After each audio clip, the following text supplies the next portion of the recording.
একদিন রনি ও রশিদ স্কুল থেকে বাড়িতে ফিরছিল। তো ফেরার সময় তারা একটি নারকেল গাছ দেখতে পায় এবং নারকেলগুলো ঝুল পাড়তেছিল। তারা কানে কানে বলল, চল আমরা নারকেলগুলো পাড়ি। এই বলে একজন গাছে উঠে পড়ল। গাছে উঠে তারা নারকেল পাড়তে শুরু করলো। তো নারকেলগুলো গড়িয়ে পড়তে লাগলো। এরপর তারা নারকেলগুলো কেটে খেতে লাগলো। তো খেতে খেতে পিছন থেকে এক মুরব্বি চলে আসলো। তারা ভয়েতে পালাতে লাগলো।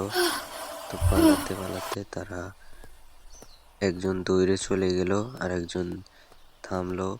থামার পর দাদা মুরব্বি খুশি হয়ে তাদের আরো দুটা নারকেল পেড়ে দিল। এরপর তারা বলল যে ভালোই হয়েছে।